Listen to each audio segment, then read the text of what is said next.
Hey everyone, welcome to Book Overflow. This is the podcast for software engineers by software engineers, where every week we read one of the best technical books in the world in an effort to improve our craft. I am Carter Morgan, and I'm joined here, as always, by my co-host, Nathan Toups. How are you doing, Nathan? Doing great. Hey, everybody. Well, we want to set up what is a very special episode of Book Overflow. This is quite a coup on our part, and we couldn't believe that we got this organized. We have just wrapped up our interview, and you'll hear it soon, with the prolific Robert Martin, otherwise known as Uncle Bob, the author of Clean Coder, a book we covered on the podcast a few weeks ago, and just had the great pleasure of chatting with him for about an hour. This was fantastic. I'm still riding the high from this. Nathan, how do you feel? Yeah, I might be sleep deprived and jet lagged because I'm in Barcelona, but I had a blast. It was a really fun conversation. It's really cool to see, you know, the author talk about the book and kind of get in between the gaps of what are in the paragraphs of that book, right? We got deeper insight on some of the stories that were there, and just a delightful conversation in general. Absolutely. One thing we really like about the format of this podcast, because we read the books before talking to the authors, is we already have kind of a deep connection with them. And we hope you as listeners have a deeper connection too, having listened to our discussion on Clean Coder and hopefully having read Clean Coder yourself. So we find these interviews super special because we tend to get more nuanced or interesting stories out of our guests than you might get if they went on just a generic tech podcast, just because we're starting with such a strong foundation of this excellent book that they wrote. So this really is a fantastic interview. Uncle Bob, not only does he share news stories about that you might not have heard, he shares he elaborates on some of the stories he tells in the book. There's some great conversations about creativity. He relates programming to, lately he's been learning how to fly a plane and how that relates. And for visual, for if you're on YouTube and watching us on video, there's even some props that come up that he'll Yep. that he shows. So we describe them for audio listeners, so you're not missing out too much. But really, just a fantastic treat. We loved this interview. Really, such a great milestone for the podcast to talk to one of, if not the biggest names in the software publishing industry. Please enjoy this interview. This is Robert Uncle Bob Martin reflecting on Clean Coder.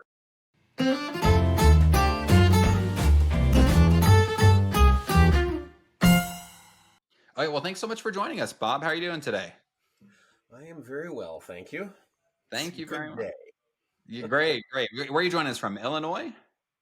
Yeah, northern Illinois, just south of the Wisconsin border. Oh, very cool. Very cool. I have a friend who just wrapped up school up in Wisconsin, and so he's out here visiting me in Utah, which has been fun. Well, let's get right into it. The whole point of this podcast is we try to read a new book every week, and then we obviously love when we get to talk to the authors. We loved Clean Coder. It was Nathan, this was, I think, one of our fastest reads, not only in length, but it reads quick. I think I read the entire thing on the airplane. I was in business in Toronto and read the whole thing on the flight back. I really, really enjoyed it.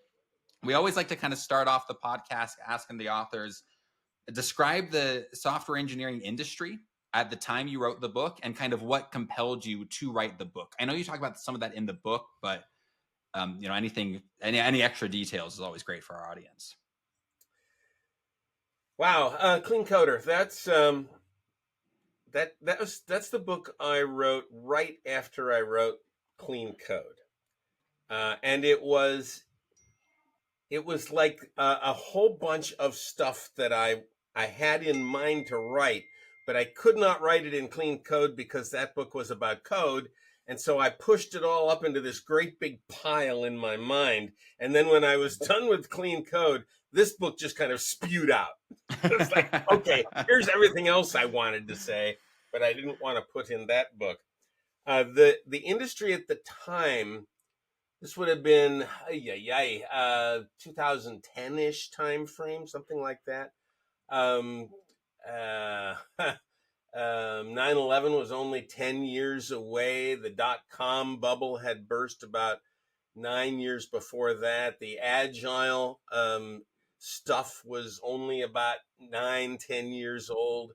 And the whole industry was trying to figure out what its place was in this strange new world where The web was dominating everything, and all of our previous conceptions of client server and our software architecture ideas were in flux. So it was a really interesting time. Half the Java people had started programming in Ruby, and Rails was on the rise, and it was a very dynamic time. And my concern was, okay, how do we behave professionally? Now, there have been a number of books prior to this that addressed this issue. One of the best out there is The Pragmatic Programmer. Andy Hunt and Dave Thomas, the two Prags. Spectacular book, really well done. And I thought, okay, I've got a few other things that I want to say, things that they didn't say that I wanted to say. And so I stuck all those in the clean coder.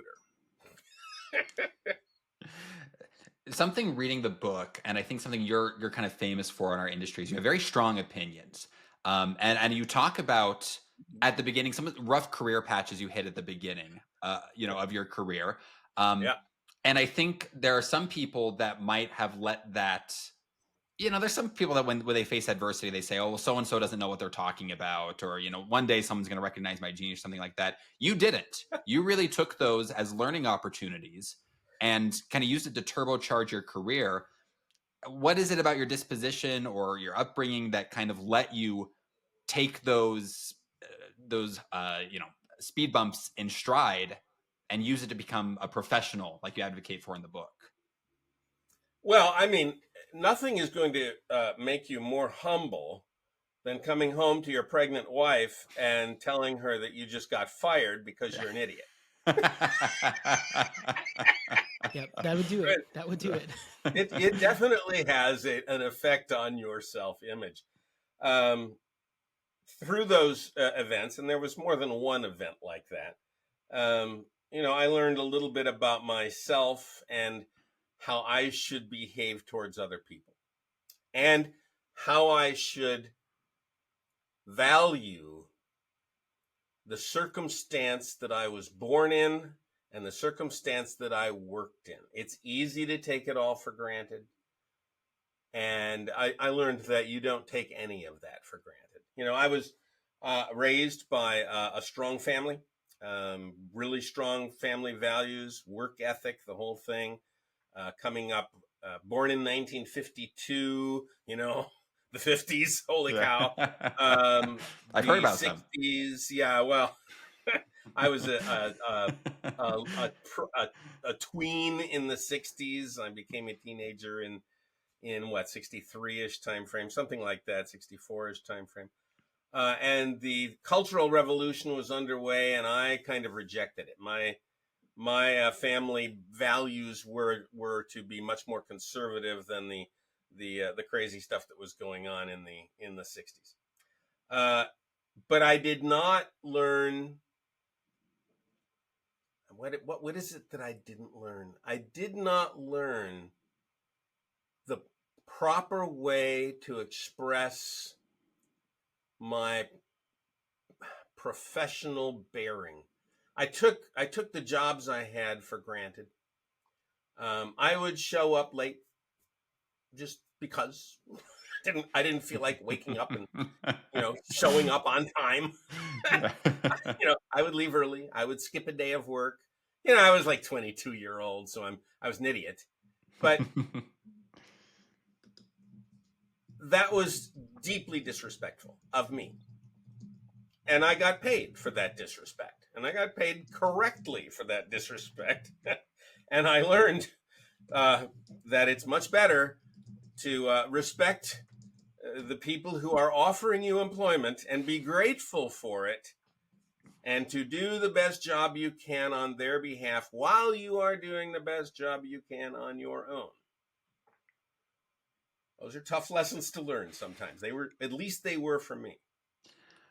Now, in the book, I love the story you lead off. You kind of lead off with two stories, both of which I thought were great. One is the Challenger explosion, right? And I thought that was a great way to set kind of a meta theme for taking responsibility for your craft, no matter the consequences, which I love. But then you also lead with a personal story about you and your buddy who was kind of like the business manager of this project. You were the tech manager and kind of, you were knocking down doors together, getting things done until the day comes to release the product. You need something from legal. You say, okay, let's just go. Let's get it done one more time. And you say, no, legal won't have it done today. They need a week to review it. Come on, these guys are professionals. And that's when you kind of realize, you said, wait a minute, I thought we were professionals. Like, we've been making the software engineers kind of bust their hump. And if we can make them do that, but not legal. But then again, in kind of this theme of self-reflection, you think, wait a minute, are we professionals?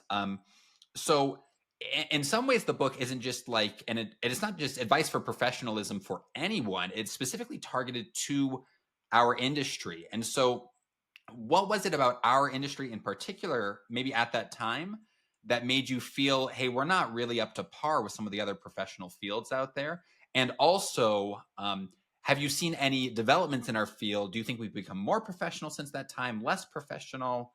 Well, what's your lay of the land? The Challenger story, that's something that I've spent a lot of time thinking about before I wrote that book. And you know the history there. I mean, the engineers at Thiokol knew there was a problem, and they raised all kinds of red flags, and they held meetings and said, you cannot launch this thing. And in the end, they all refused to watch the launch. They turned their back on the television set where the launch was being displayed because they had been so thoroughly ignored by the management at the Cape.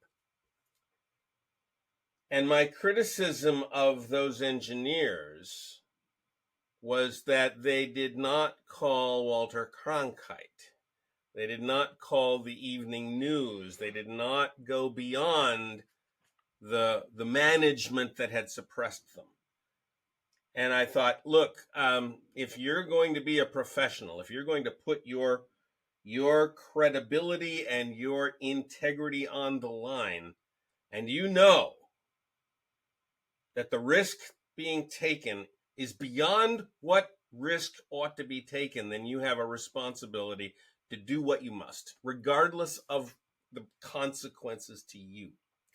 And that's a deep struggle for me, right? I mean, how many times do software developers face that dilemma? I mean, maybe not a life and death dilemma, but the dilemma of knowing that this should not be deployed in the state it's in, but the managers want to, and we're just going to sit back and allow it. And that very deeply disturbs me. Now, you asked me a question. What is happening to professionalism in our industry? Our industry is a really interesting one because it started in the 1950s, maybe a little in the 1940s, but it really started going in the 1950s. And the programmers at the time were all old, right? They were all in their 30s, 40s, 50s. They already had jobs. They already understood what professionalism was. They were about one half men, one half women. I mean, more women to begin with, but men came in pretty rapidly.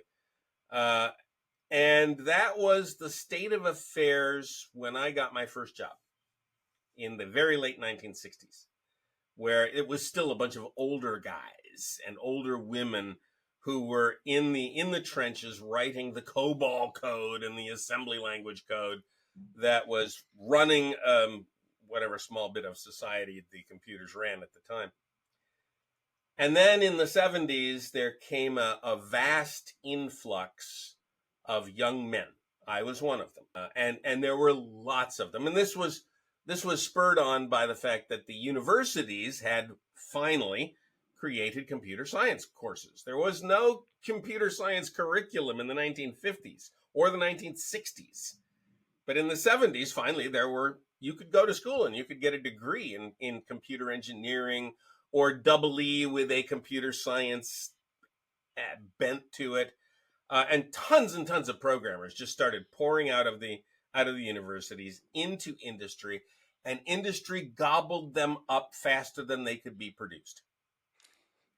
And now you've got a bunch of 20-year-old testosterone-laden boys in this field. And again, I was one of them. And the whole notion of professional behavior just disappeared. I mean, what we were working in back in those days was the rough equivalent of a fraternity house. Right? I mean, we worked hard. We worked into the wee hours of the mornings, but we also played hard. You know? And there was no real thought of professional ethics. Has that changed? I'm not convinced that it's changed very much. I was about to say you were talking about this, and I was like, this sounds familiar. Well, there's a reason for that, and the reason, I think the reason for that is that demand continues to outstrip supply.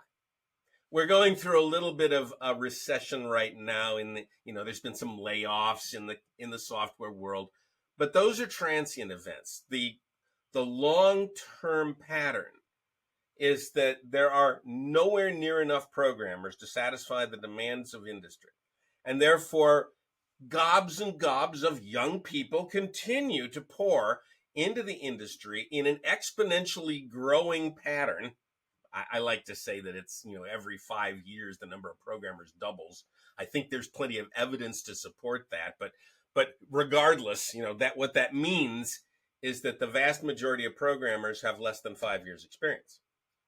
And we keep on doing that. We have come to the conclusion, and we came to this conclusion a long time ago, that programming is for young people, because clearly there aren't any old people doing it.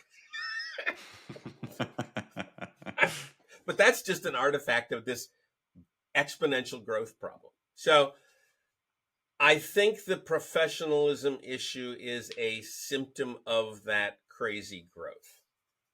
Interesting. One of the sections that surprised me in the book was your view on the flow zone or flow state. Just in that, I think most of the time people talk about that in a very positive way. And I think even myself, like, I really enjoy it, and I understood your perspective, but I'd love to hear you elaborate on this, because I feel like you probably have strong opinions about the benefits or the detriments of such a way of programming. Strong opinions, you think? Uncle Bob, never. Look, I was a big advocate of getting into the zone. And I'm good at it. I can get into the zone. One of my great talents is to be able to focus deep and focus for a long time. I can bury myself in a problem for 8 hours and then come up and say, what the hell's the time? I have no idea. I can do that. And it feels good. It's almost a drug. I think there is a drug involved. I think there's some kind of exudate from your brain that changes your mental state. But what I came to understand after many years is that the code I produced while in that state was suboptimal. It wasn't bad, but it was out of focus somehow. It was not the product of a person who was maintaining the big picture. It was the product of a person who had lost their peripheral vision and was focused on minutia to the extent of everything else. So I began to adopt a different style, a different mode. I would allow myself into deep focus for brief periods of time, 10 minutes, 15 minutes, but then I would force myself out and I would get up and walk around. There is a technique called the Pomodoro technique, which involves a kitchen timer in the shape of a tomato. And you set it for 20 minutes, and every time it rings, you get up and you leave.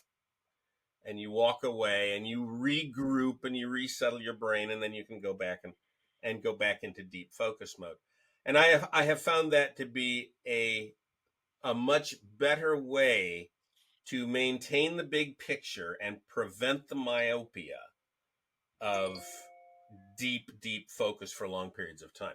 So that's one of the reasons I don't like headphones, because headphones with music will drive you into that zone and keep you there. I like to get all the distractions out.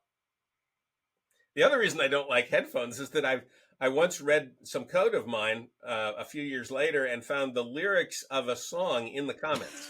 Thought, well, okay, that's bad. I love that. Yeah, I do listen to music when I want to be in the zone. I don't listen to lyrics for a very similar reason. I actually can't focus at all. But I have, it sounds horrible. My wife calls it unlistenable music because it's like chip tunes. Like it's like 8-bit music from like the NES era, and but it flips a switch. But you're right. I think stepping away and then coming back and flipping between those, that's a really wise way of kind of getting the advantages of it, but not going down the rabbit hole. That's really cool. I think reading this book could really serve as a wake-up call for some engineers, and they might almost feel ashamed of the way they may or may not have been acting. But I think shame. I found in my life that shame is not it's not a great driver, right? That often kind of leads you to I don't know, to feel bad about yourself and to maybe shut down.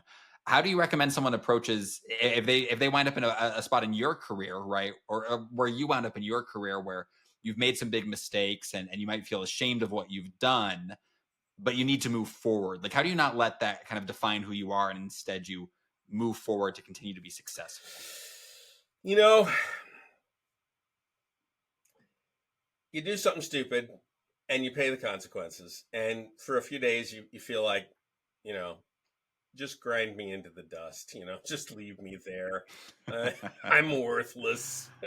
And then there comes this moment where you wake up one morning and you look outside and you think, pardon my language, God damn it, I'm not doing that again. I'm going to be better.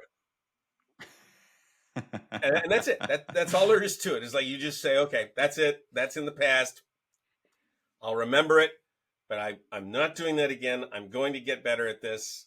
Let's try again. And then your grandmother, comes into it and says, if at first you don't succeed, try again. All these old little worms in your brain start to speak up again and say, oh yeah, I'm not the only person who's been through this. Other people have been through this too. Other people got better. I can get better. Let's just try again. What's the most surprising feedback you've gotten from this book? Is there anything? And I mean in the sense that, like, a lot of times we'll have an intent with what we were hoping the audience came back with. Is there any feedback that you'd gotten that maybe was not what you expected, or maybe you didn't get the response that you thought you would? It's not that it was unexpected. The feedback I got was what I expected to get. I mean, generally it's very positive. People go, "Ooh, what a great book! This has got a lot of good." Oh, Uncle Bob got fired once. Oh, ho, ho. All that kind of stuff. That was interesting. The level of dissent on the flow it didn't surprise me. But it was maybe larger than I thought it would be. I kind of expected it to happen because, it is kind of a drug and people do enjoy the drug. But, okay. I guess that would be if anything surprised me, I guess that would be the most surprising. Is there a link between, this is something I picked up on the book, and I think I mentioned in the podcast that I was probably doing some unauthorized psychoanalyzing of Uncle Bob, because at one point in the book, you also talk about a story where you got drunk at like an office party, and you kind of resolved like, I'm never going to do that again. Okay. Right. And then later on okay, talk about that. Is this going out on video? This is going out on video. Hang on a minute. Okay. This is a new one, folks. I don't think we've ever had anyone. Bonus material. I love it. No one's ever brought a prop to Picture. It's a picture of a I wall. keep this picture on my wall. audio, Unc. Let's see if I can get it centered. Oh, look at this. Got to make sure I'm moving the right direction. There you go. What's it say? Oh, this is so. If you're not seeing, listeners, this is a cartoon drawing of Bob drunk, kind of leaning on the shoulders of what I assume is your boss. Now, Bob, I can't read the words. What does the words say? It says it's something we really need. So no, I'm not mad. So yeah. So the story behind this is hysterical. It's a small company, startup company. There's maybe 40 people in the whole company. And we're building a product, and it's a great product, and the telephone company wants it. And we're looking at a wave of success coming. So we're all very excited. And we have a Christmas party. And everybody gets to the Christmas party a little early, just a little early. And then the snow begins to fall, and we're trapped in a blizzard. And the band can't come, and the caterers can't come, but the booze is there. And I'm 24 years old, and I have never gotten drunk. So I decided I was going to get drunk, and I succeeded. That is the only time that I have drunk so much that I've lost my memory. There are episodes there that I have no memory of, but this episode I have a very powerful memory of, because I am literally lying in my boss's lap, begging him not to fire me because I'm late on a project. He's not as drunk as I am.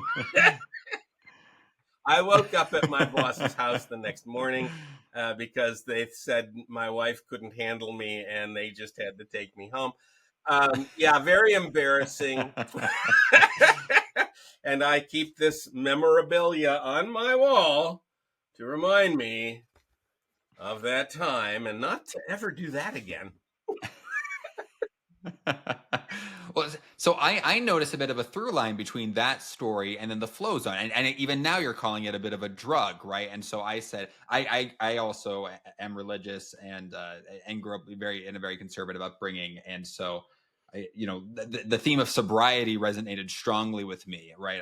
I think we mentioned in the podcast, but I think this is a book about sobriety and about kind of keeping your bearings about you. Do you see a connection between those two, and is it really just, when you talk about the flow zone, are you kind of advocating for just that idea of like, be aware of your surroundings, don't ever give into anything that you can't of completely control? That's a really interesting observation. I hadn't thought of it in those terms, but yes, of course. I mean, it is about sobriety. It is about being situationally aware. About 10 years ago, I started to learn how to fly. And now I fly a little airplane around, just have fun with that. And boy, oh boy, do you learn the importance of situational awareness and sobriety. The rules with an airplane are not a drop of alcohol within 8 hours. Period. I mean, not a sip of your wife's wine, not a little dose of, whatever the medicine is for your cough, nothing. No alcohol 8 hours before. And I can tell you, like getting into an airplane and driving and flying it, you have to have your wits about you 100%. You've got to be on top of your game. My son and I just recently flew up to Oshkosh, the big air show, and you can fly into that. Along with several thousand other pilots in the air around you. And they put you in this gigantic line, and you're supposed to stay a half a mile apart. Well, yeah, that doesn't work out so well. You've actually got airplanes around. You can read their tail numbers, right? And you're looking out there, and they're above you, and they're below you, and they're in front of you, and they're behind you. Meanwhile, the clouds are coming in, and you've got to get below the clouds, but you're not supposed to go too far. It was a heck of an experience. And yeah, if I had even had a tiny bit of alcohol in my system, it would have been a disaster.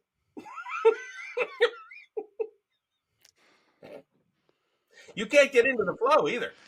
Man, I your think eyes that have to be on a swivel. Your head's got to be going everywhere all the time. You cannot afford to focus. The guys on the radio, the air traffic controllers, are yelling at everybody, stop looking at your GPS, look out the window.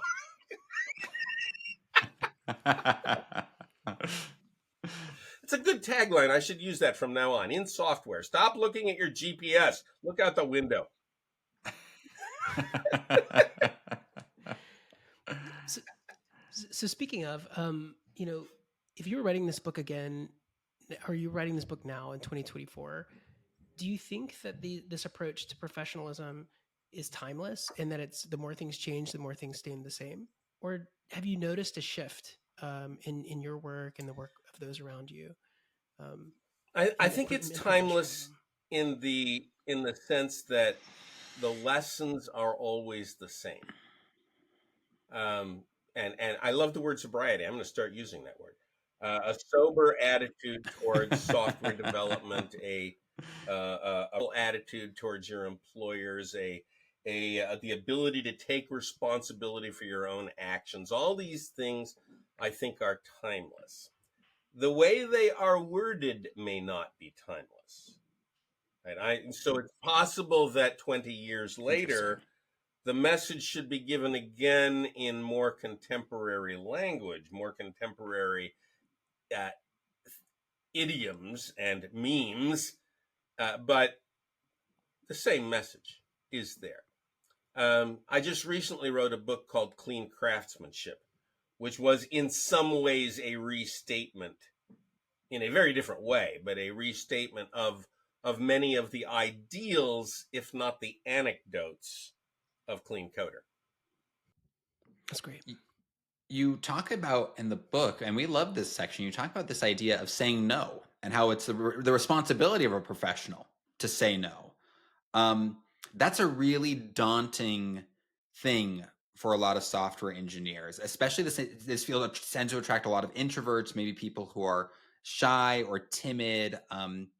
I know, like, obviously you talk a lot about the strategies in the books, but or you talk a lot about the strategies of how to say no and why that's an okay thing. But what about your career kind of led you to believe in that principle so strongly? And how would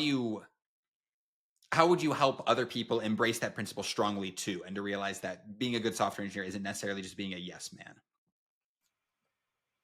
I had a boss long ago, same boss I just showed you in the picture. And he sat me down at one point and he said, the most successful margin traders are not the ones who get into good positions. They're the ones who get out of bad positions early. Interesting. Saying no is really important. It is more valuable than saying yes. It is better to get out of a bad situation going forward than it is to not get into a good situation.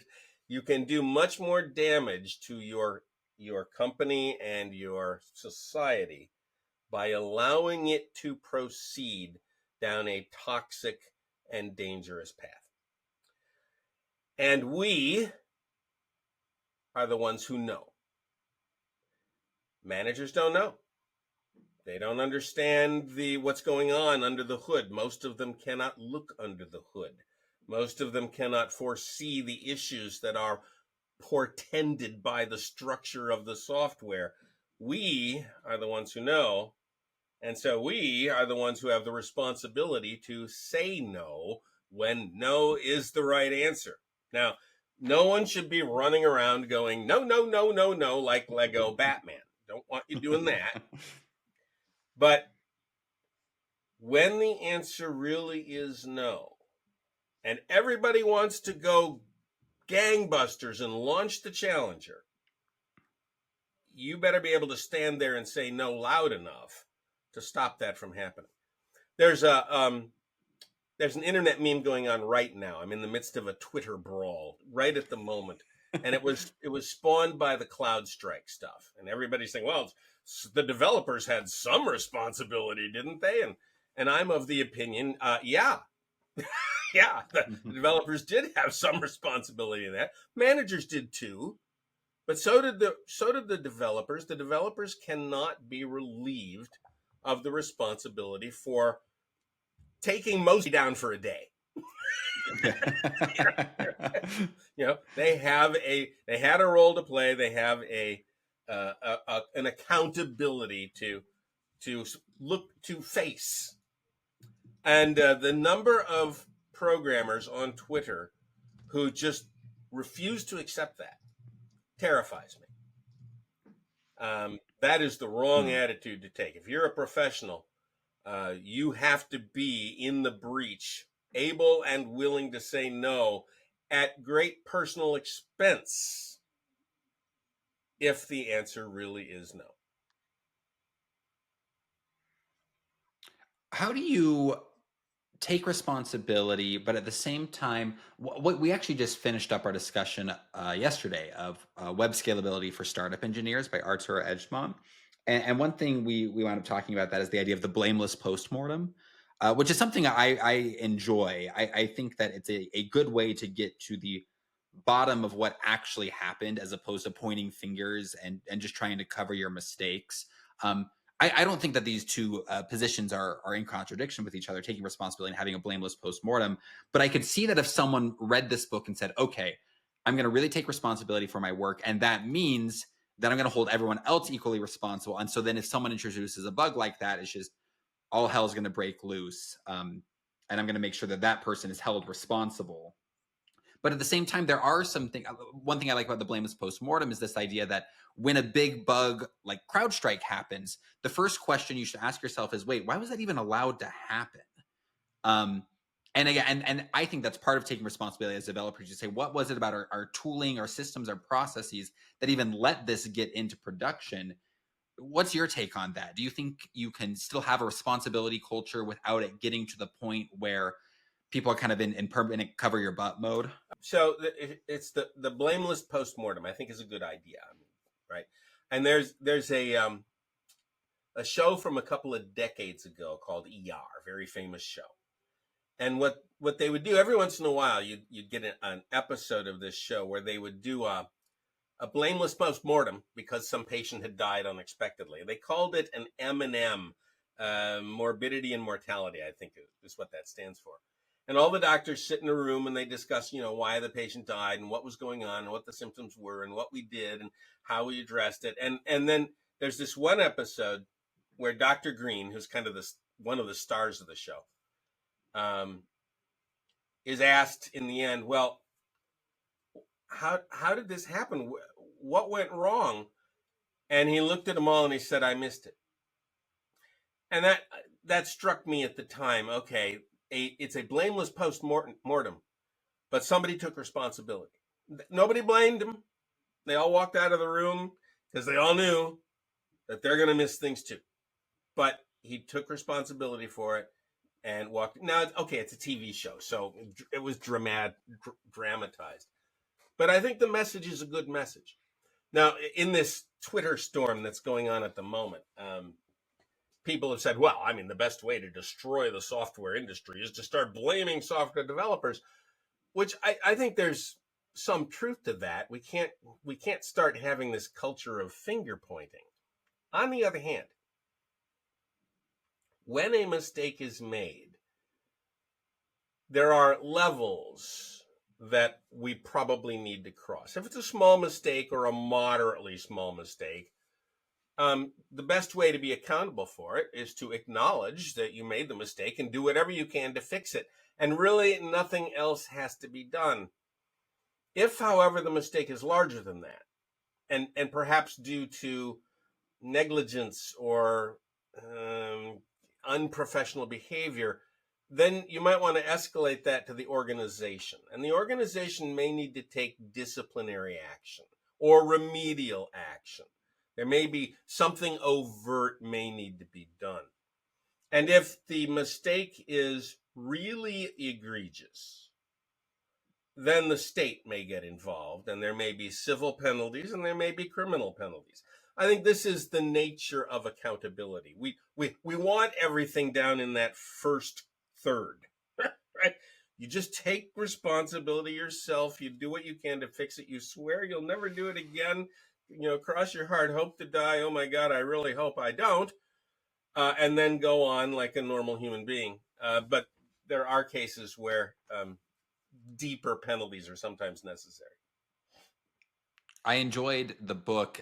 To me, it struck me as a very high agency book. I think there's a type of person that really they love when things are out of their control because it's not their fault or they can't do anything. There's nothing more terrifying to me. Like I love when a problem is my fault because if it's my fault, I can fix it.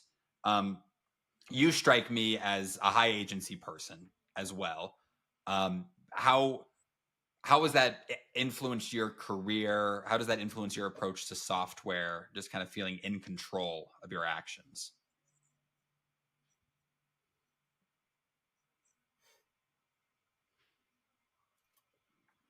What an interesting observation. Yeah, I certainly don't like being out of control. Um, I like to be situationally aware. I like to know what's going on. The same boss, all right, I'm going to come back to this guy. Same boss.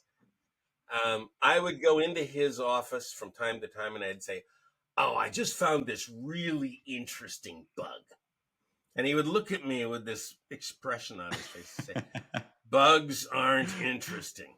But they are to me. I'll tell you what. I would find these really intricate and bizarre bugs, and I get very excited about them.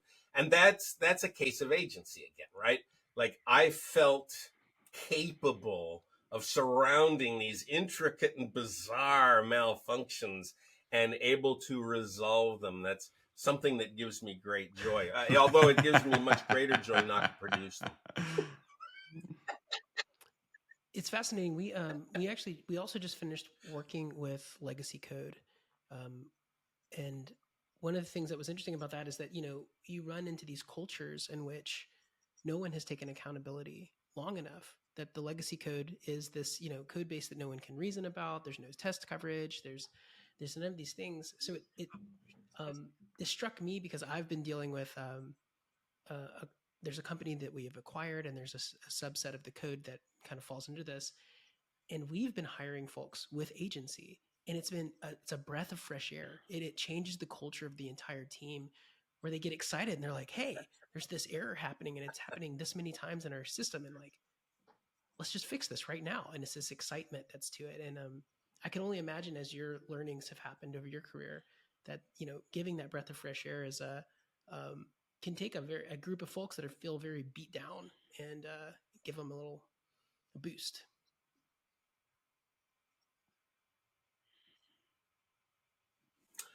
I would certainly hope that's the case. I mean, there is an awful lot of, how do I say this properly?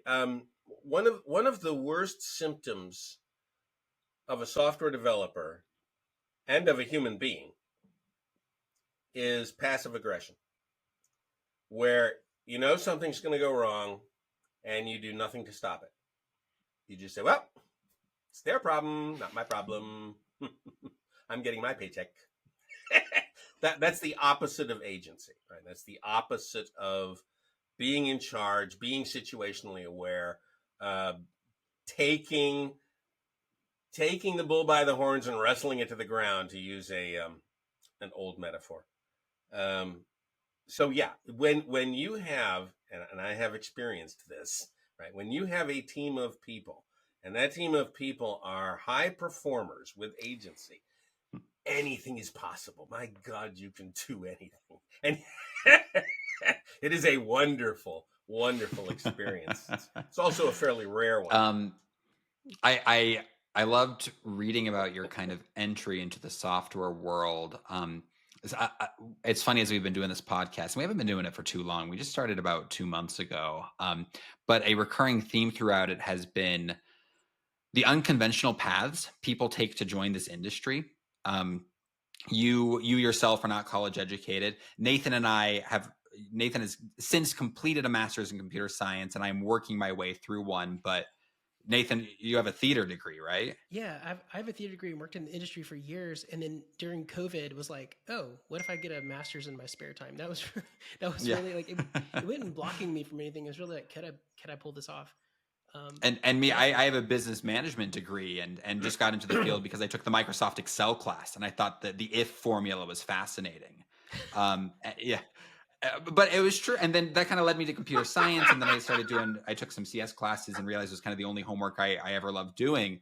Um, what's your take on kind of do you think it's good that this field is one where people can kind of come from lots of different backgrounds, or do you think maybe that contributes to a lack of professionalism in the industry?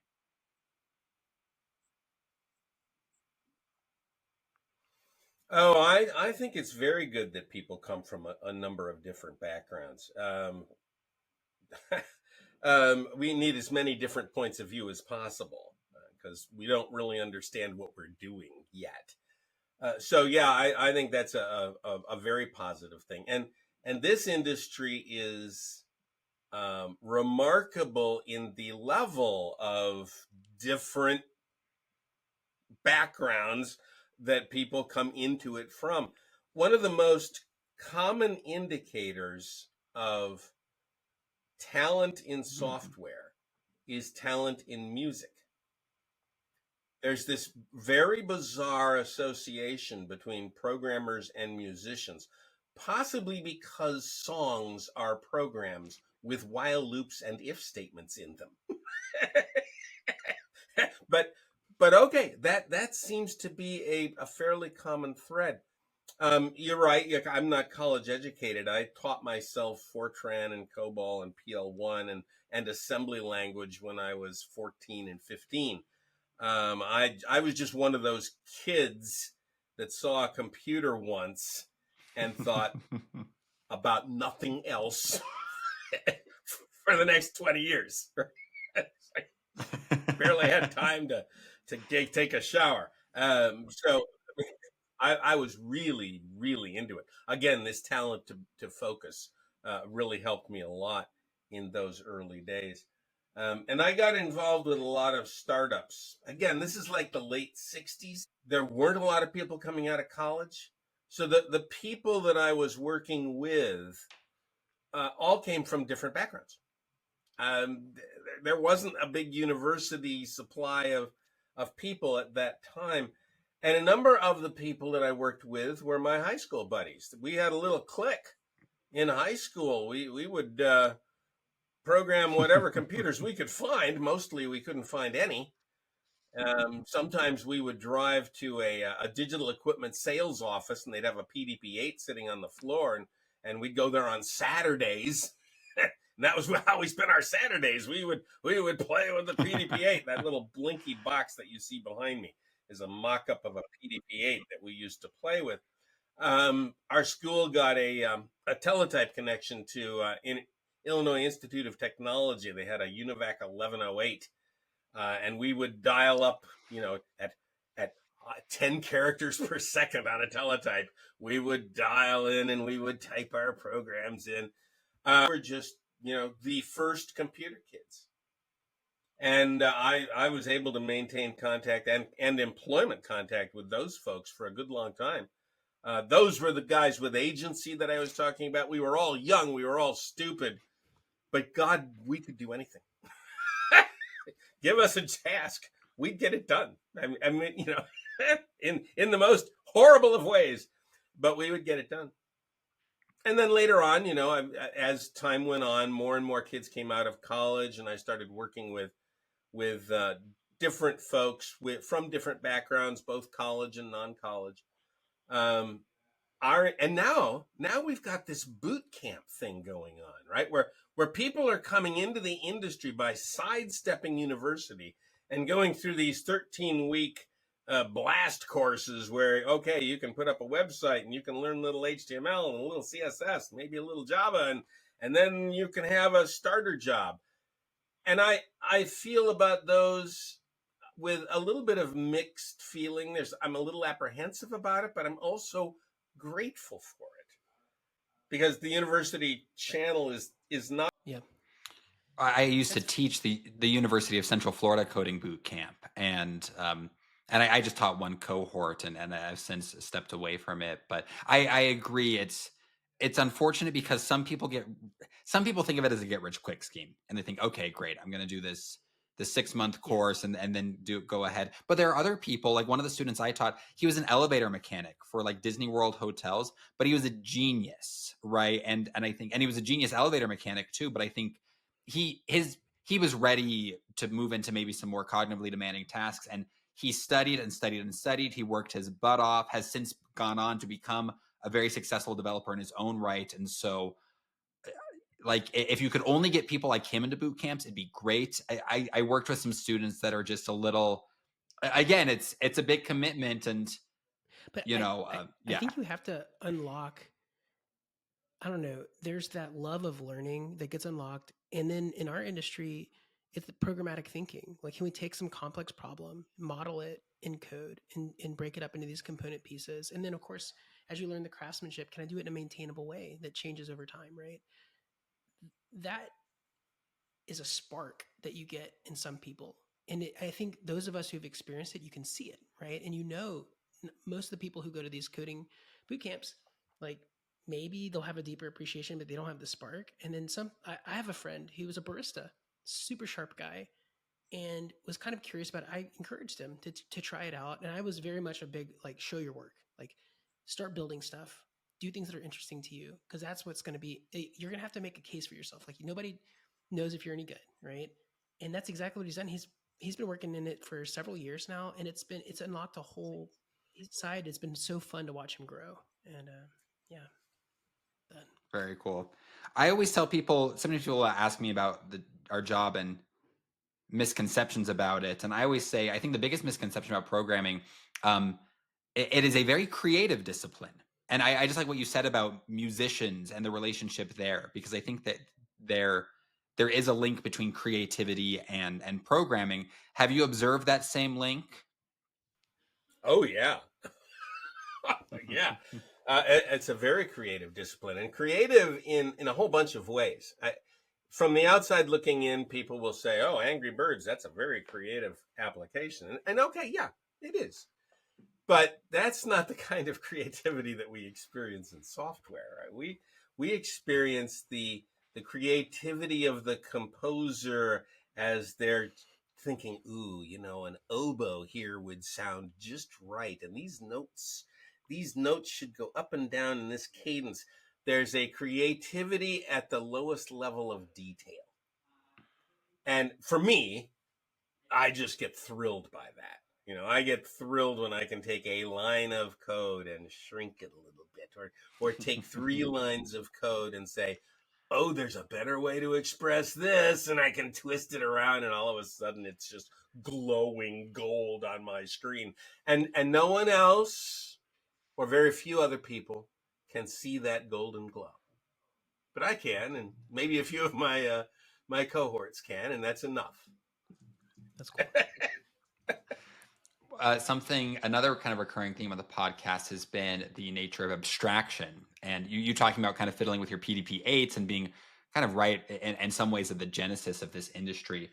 As technologies become more developed, obviously the layers of abstraction become more and more abstracted from the inner workings of the computer.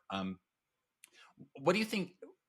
What do you think is the balance between trusting and relying on the abstractions that in a lot of ways have enabled us to become much more productive, but also understanding what's underneath them? Do you think these days it's as important to understand what's going on kind of under the hood of the tools you're using, or is it more important to just rely on the abstraction and use the tool effectively? In the early days of a programmer's life, I don't think getting close to the metal is particularly important anymore. In the early days, that was the only option. So, okay, we were close to the metal. But nowadays, if you were to pick a language like Java or Clojure or Ruby or something like that, and work with that for a couple of years, I think that would be fine. On the other hand, if you want to make this a career, if you want to understand it at a deep level and take advantage of everything you possibly can, then knowledge of the basics becomes really important, right? You need to understand what these machines really are, just how moronic they are, how basically simple they are. And you need to touch software at the bit level. You need to be able to do a little binary math. You need to understand what an address is and what an operation code is, what a program counter is. You need to be able to write a small program in assembly language in some old machine, just so that you have a glimpse of where all of this came from. And that will give you a view. I like to tell my students, if you have never written in assembly language, then the world still has magic for you. But once you have written in assembly language, all the magic goes away. And you finally know what's really down there driving everything. I love that. There's actually, I haven't started using the kit yet. It's on my backlog. But Ben Eater, who's got a YouTube channel, does classes on programming on the 6502 processor because you can reason about it, right? You can still think through, and you build these computers and it gets more and more complex. And I've just watched a series of it and it's already given me a deeper appreciation. And I think that's really cool that you know, your advice sort of seems in alignment with his teaching style as well when it comes to that. Let's talk a bit about, in some ways, is kind of like the ultimate abstraction these days, large language models. And I think this kind of plays into the concept of sobriety as well. Just and that idea of being in control. In a lot of ways, with large language models, we surrender control, and because they're non-deterministic, and then we also kind of surrender. It is completely abstracted from us. What is going on underneath the hood? We actually read Stephen Wolfram's "What is ChatGPT doing and why does it work?" and cracked up that one of the big takeaways was we don't know what ChatGPT is doing. You know, like neural networks. Like in a lot of ways, the amount of times he says like we don't know exactly why we design neural networks this way. We just know that works. I'm like, okay, great. What are your thoughts on large language models and how does one responsibly use them without surrendering control, without just kind of not understanding, like, again, it's the ultimate abstraction, without kind of completely abstracting yourself away from the reasoning of programming? It's a wonderful technology. I mean, it's really interesting and very powerful. And some of the stuff that it does just appears to be magical. You know, you look at that and think, wow, you know, I asked it to draw me a picture of a volcano with kittens climbing up and it did it.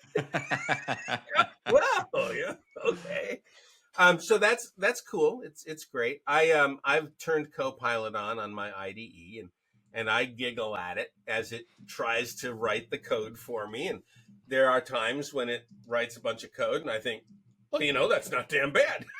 and then there are other times I look at it and think, no, come on, it's stupid.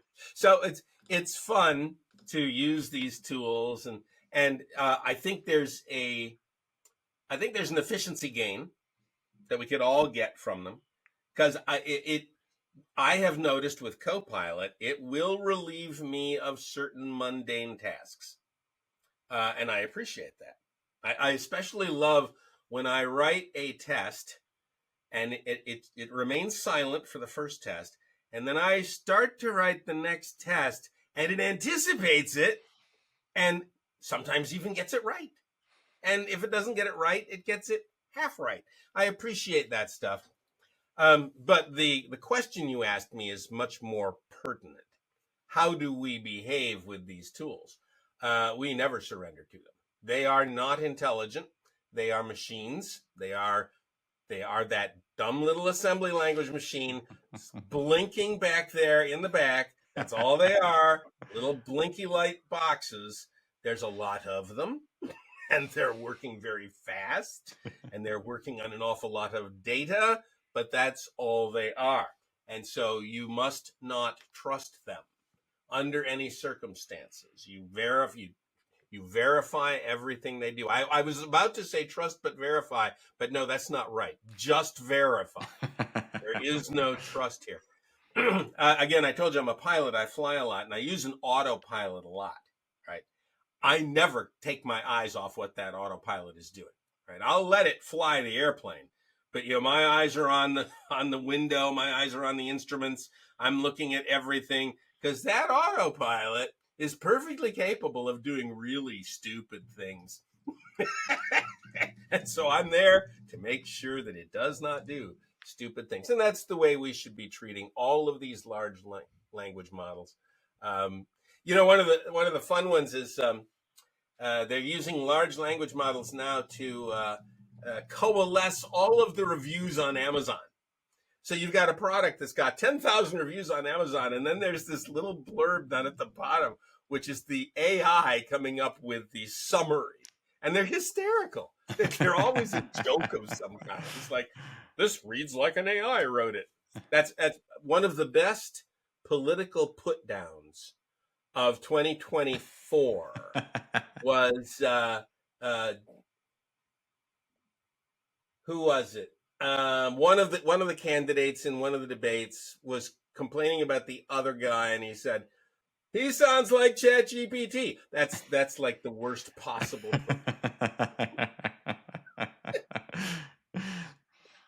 Well, we always love to ask our guests. Obviously, we try to be voracious readers on this podcast. We love reading all the books we can get, especially about software engineering. So I love to ask our guests, is there anything you've been reading lately, or just any books in general that you really recommend to our listeners? Oh, well, yeah, sure. Let's see. Open up the bookshelf. Let's see. I've got a bunch of books up here. And here we go. I've said this before many times, but I'll say it again.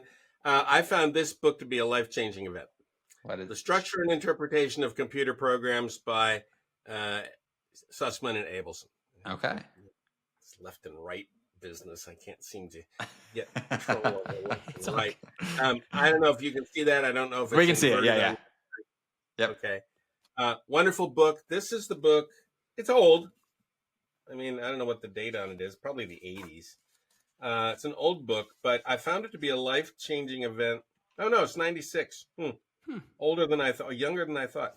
I found it to be a life-changing event because, I'd been a programmer. When I read this, I'd been a programmer for 35, 40 years. And all of a sudden, this book comes along and teaches me something I had not expected to learn. And so, yeah, great book, wonderful book. It's free nowadays. You can just download it off the web, sicp.org, I think it's called. And you can also get all the lectures of these guys at MIT as they were teaching their course. And it's all video, but it's all old video, and it's a bunch of professors with a blackboard with chalk drawing parentheses on the blackboard. So it's a lot of fun to read and a lot of fun to experience. And there's a ton of other books. I mean, I could go through my whole bookshelf here if you wanted me to, but I would certainly start with that one if you are a programmer of more than, say, 5 years experience. Good to know. What's your latest book that you've had come out? The very latest book that was published is that one. Functional Design. All right, left, right. I heard that. Is this you've been dabbling in Clojure? Is that right? Yes.